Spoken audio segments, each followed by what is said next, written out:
Good day, everyone. Thank you so much for taking your time to watch this video about minor aquatic products. So for this video, I am going to discuss to you about shark fin and jellyfish.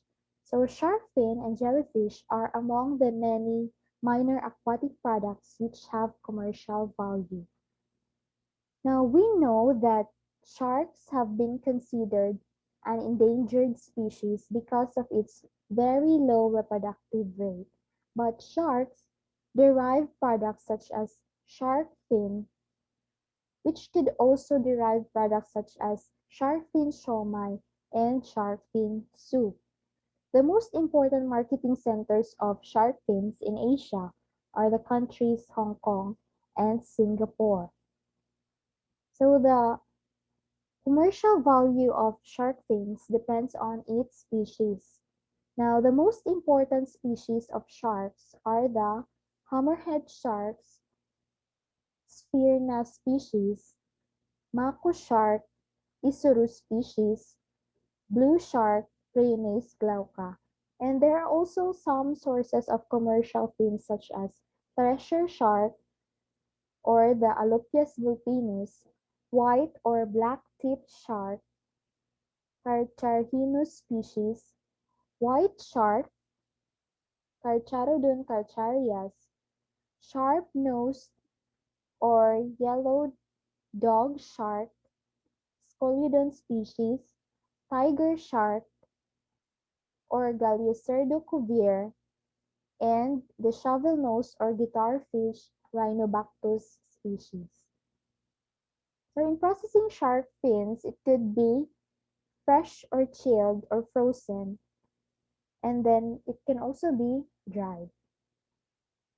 So the processing of shark fins starts with the immediate cutting of fins from the body of the sharks after it is being captured. So there are methods of cutting shark fins. One is that the crude cut, which is not recommended, the straight cut, which is not recommended for dorsal and pectoral fins, and the half moon cut, which is recommended for all kinds of fins. Now for fresh or chilled or frozen fin, when the fins are already cut from the body, it should be washed with fresh water and seawater, and then it will be kept in ice for many days. It can also be re-iced, or it could also be kept frozen. For dried fins, it should be sprinkled with salt on a drying rack, drying tray or platform, and then the period for drying usually takes about 7 to 14 days. Next is the grading of dried shark fin. So this picture shows the commercial value of shark fins. Now for the first grade fin, these include the first dorsal fin, the pair of pectoral fins, and the lower part of the caudal fin. While for the lower grade, it includes the second dorsal fin, the anal fin, and the ventral fin. For packaging and storage, the dried shark fins are usually packed as per requirements of the purchaser. So it can be placed on cartons or boxes, paper boxes, wooden baskets, wooden cases or boxes, and gunny sacks. So most processors prefer these gunny sacks because it will allow the product to breathe according to them. Higher grade fins are packed in 25-kilogram bags while the mixed or lower grades are shipped in 50-kilogram sacks. Now let's proceed to the further processing of fins from frozen or chilled or fresh or dried. We can further process the fins. So the processes involve 4 different methods. The first one would be the softening of fins. So, in this method, we need to soak the fins in water for 8 to 10 hours. So, kung ang fins natin are, I mean, are frozen, we need to first thaw it. And then for sun-dried, usually we will soak it up to 16 to 24 hours. So, mas mataas yung hours for soaking. Yun is for initial soaking only. While for soaking, further soaking na kailangan natin i-submerge yung fins into preheated water for 80 degrees to 90 degrees Celsius. Next method is the descaling, skinning, and removal of meat. So, pagkatapos natin i-soften yung meat, yung fin, we need to transfer it into a bucket of chilled water, and then that will be the time na ready na tayo to remove the scales and skin using a wire brush. Removal of meat attached to the fin and the cartilaginous base plate. So, we will also remove the cartilaginous base plate and the meat which is attached to the fin. The next method would be the bleaching. So, pagkatapos natin ma-remove yung skin, scales, and the meat, we need to apply bleach into the fins. Treatment of fins with 3% hydrogen peroxide for approximately 30 minutes. So, kailangan natin i-treat yung fins with 3% hydrogen peroxide in order to, yung goal natin dito is to remove the blood from the cartilaginous base plate na tinanggal natin. And after that, kapag ma-remove na yung blood, we need to wash it with water to remove any residual bleach kasi hindi natin kailangan yung bleach sa product. Next would be the drying. So ready na ang ating product for drying. Now, what we need to do is to place it on drying racks and will be dried for 4 to 6 days. So we need to take note that excessive heat should be avoided and yung temperature of the mechanical dryer kasi pwede tayong gumamit ng mechanical dryer basta appropriate yung temperature na naset natin. Next would be fin needles and fin nets. So, ito, further processing of shark fins pa rin.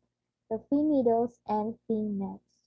So, for fin needles, processed fins are softened by soaking in water up to 12 hours.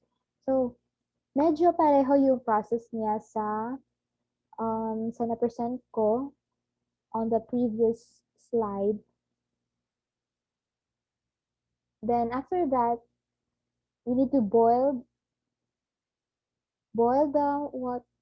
the shark fin in water about 5 to 10 minutes to remove bundles of needles. And then removal of the membranous sheath covering the bundles of needles. So, ang main purpose natin dito is to remove the membrane na nakakover sa fin needles. So, in the process of boiling, unti-unti siyang natatanggal.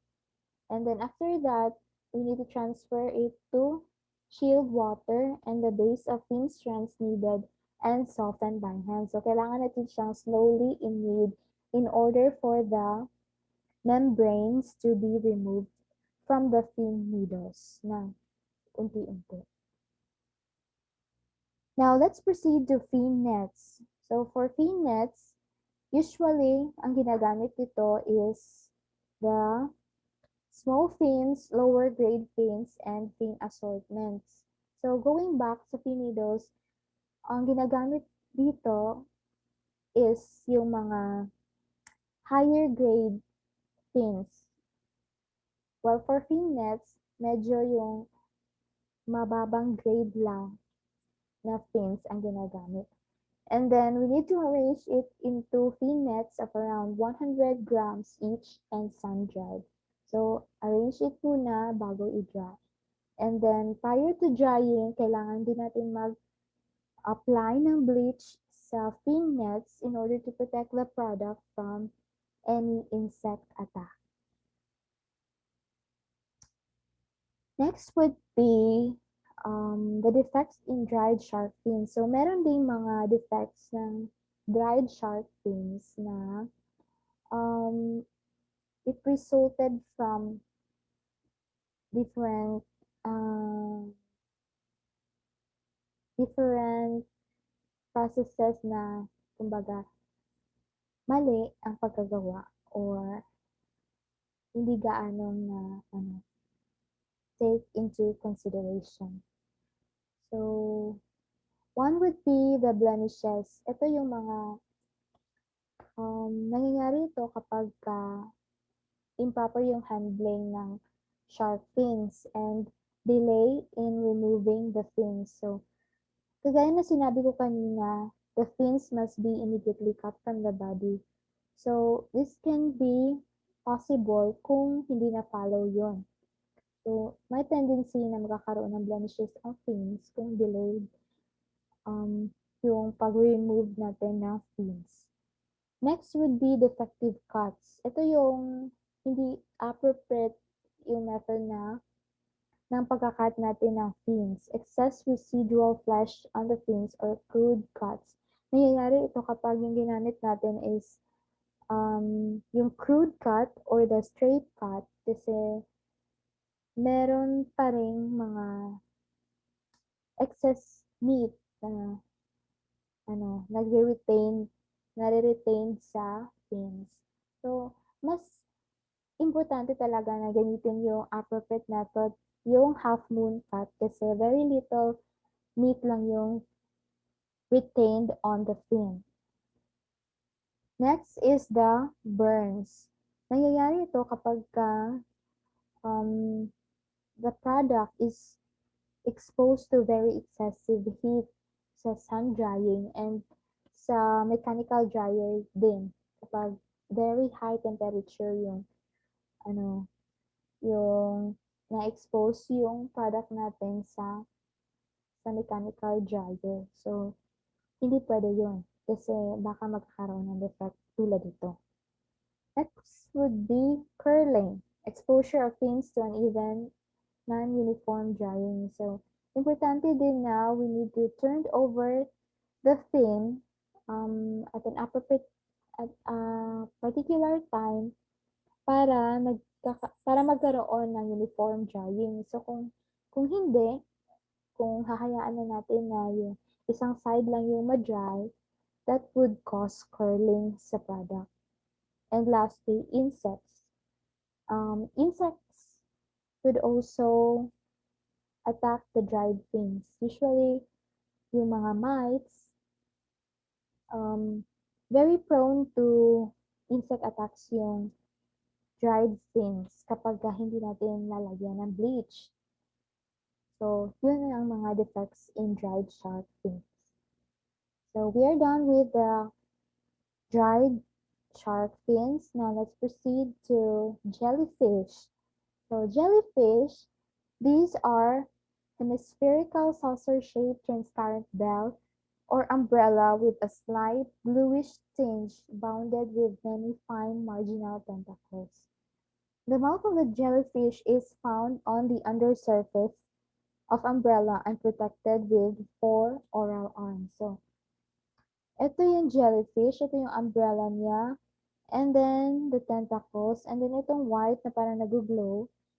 These are the oral arms na nakaprotekta sa mouth na nasa baba ng umbrella. So, the composition of jellyfish is primarily water. Yung content niya is 96 to 97% water. The Chinese pioneered the processing of jellyfish for food. Itong Chinese people, sila yung nakadiskubre na pwede palang kainin yung jellyfish. The processing of jellyfish. Processing of jellyfish involves a lot of methods. Una is the preparation of raw material, then first salting, second salting, third salting, fourth salting, piling or dehydration, packaging, and storage, which is the final method. So sa process natin ng jellyfish, it needs to be subjected to a mixture of salt and alum. Usually, ito yung solution na gagamitin natin for processing jellyfish. And for small jellyfish, yung umbrella lang yung gagamitin sa processing, while for big jellyfish, pwede din yung include yung oral arms niya. Next, let's proceed with the methods. So first method would be preparation of raw material. So the preparation of raw material includes oral arms and intestines being separated from the umbrella. So kailangan natin i-separate yung umbrella from the oral arms or intestines. Kumbaga, it is like the gutting process. Umbrellas are clean, uncurled, flattened. So kailangan na hindi siya curled. Kailangan naka-flat siya and then cleaned. Trim edges using bamboo knives. So kailangan din na i-trim natin yung mga irregularities ng umbrella. And then after that, we will wash it with dilute salt solution or seawater. So ito yung picture ng preparation of raw material kung saan itong babae is tinatanggal niya yung umbrella from the oral arms and the intestines. And then after that is the washing. Next procedure would be the first salting. First salting includes sprinkling of salt containing 10% alum. So, treatment of the product with salt containing 10% alum. So, i-pile natin siya sa cement tanks and then we will leave it there for a day. That would be for dry method. Kung wet method naman, ang gagamitin natin is a solution of salt or alum with bleaching powder. So, kailangan natin gumamit ng bleaching powder. And we will also add lime to maintain 3.5 to 4.5 pH level. Kasi itong lime, this will help maintain the pH level of the product. Next method is the second salting.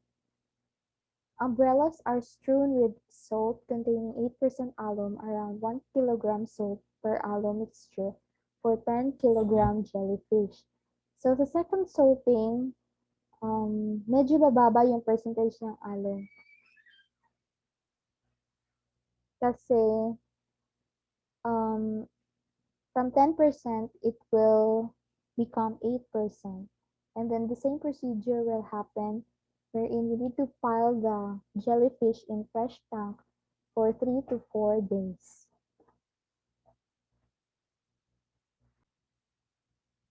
Now, the next method would be the third salting. So this will be the third time that we will apply salt and alum into the product.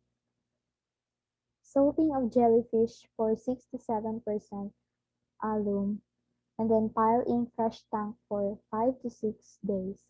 So if we will look at the procedures, kumbaga, the percentage of alum being added to the salt decreases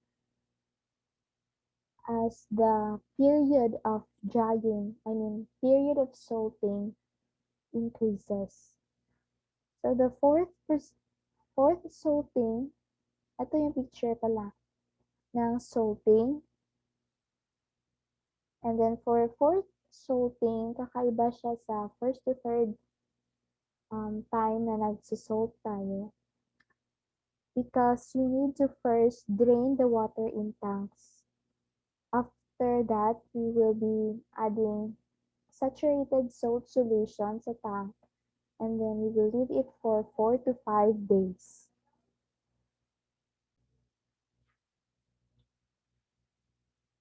So, ito yung itsura ng salted jellyfish. So, we are down to the second to the last procedure, which is piling for dehydration. So, the jellyfish will be piled to a height of 60 to 70 centimeters on a slightly sloping draining board or tabletop covered with vinyl sheet. So, bakit kailangan natin gumamit ng slightly sloping draining board? So, our goal for using this one is to make draining faster. And then we will individually sprinkle it with salt, 3 to 10% of the weight of jellyfish.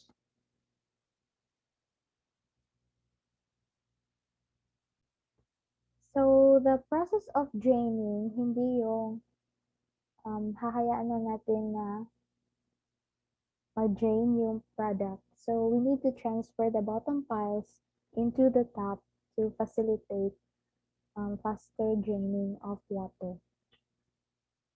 And then the last method is packaging and storage. So for packaging and storage, it also involves the grading of the product. So the grading is based on diameter of the jellyfish umbrella. And then pack it in double vinyl sheets. This one is the double vinyl sheet. And then put it into wooden crates.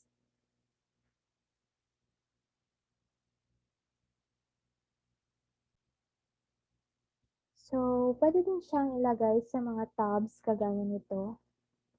And lastly, store the product at 2 to 5 degrees Celsius. So, kailangan natin na i-store siya into lower temperature in order to preserve its shelf life and para hindi siya ma-spoil.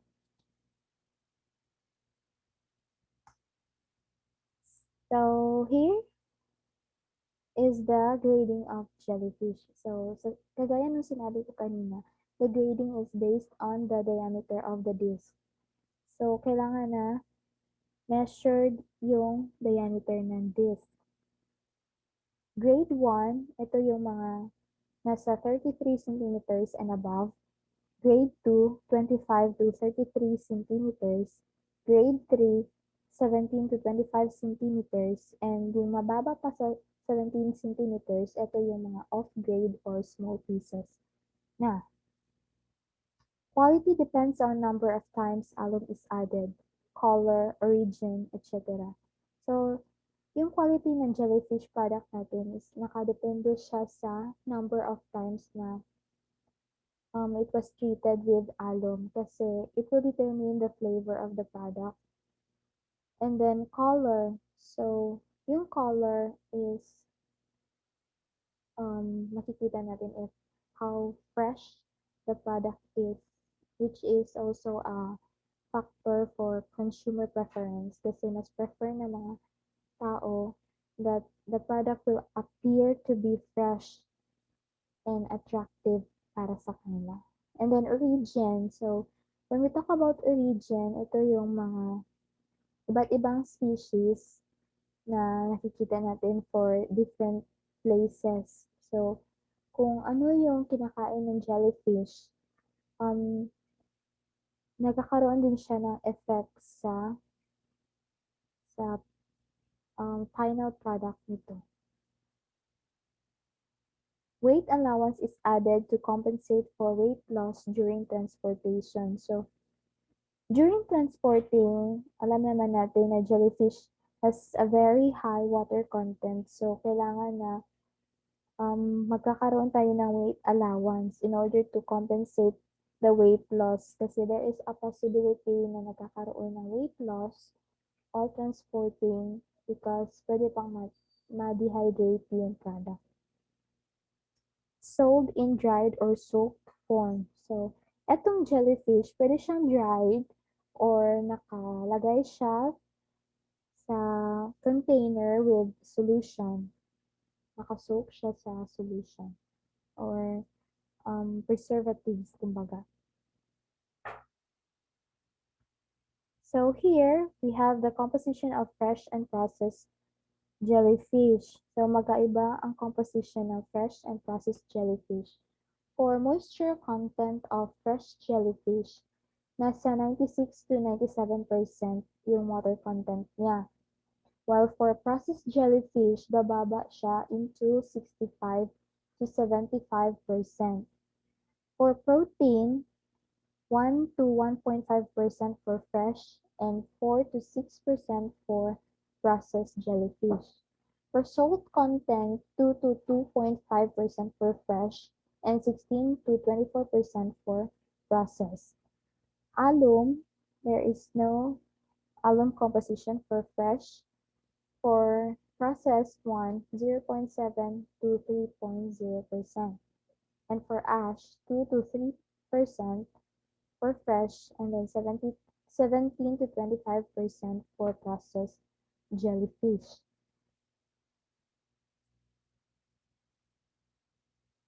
The use of jellyfish is primarily for food, so it is included in the conventional Southeast Asian or Chinese diet. So karamihan sa mga Chinese, they prefer to include it in their diet. Kasi nga sila yung una nakadiskubre na jellyfish can be used as food.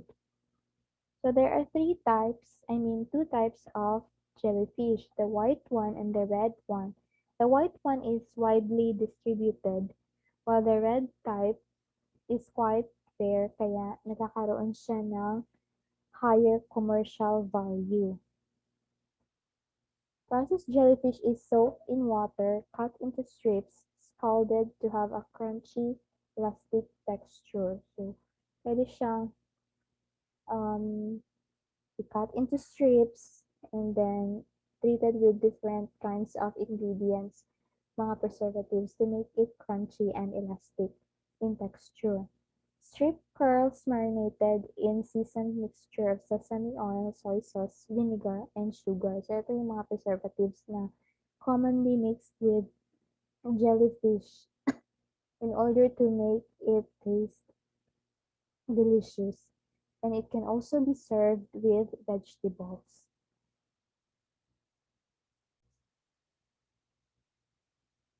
So those are the things that we need to learn about shark fins and jellyfish. Sharks are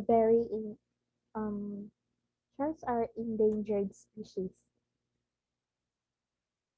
That is why the Philippines has banned catching these kind of species. Well, jellyfish, hindi siya gaanong preferred by Filipinos to be part of their diet kasi mas tinutuunan ng pansin yung mga major aquatic products than these. But we cannot deny the fact that our resources are depleting. So maybe it is about time that we need to switch on these products in order for us to survive in the future. So that would be all. Thank you so much for watching this video. I hope you learn a lot and God bless everyone.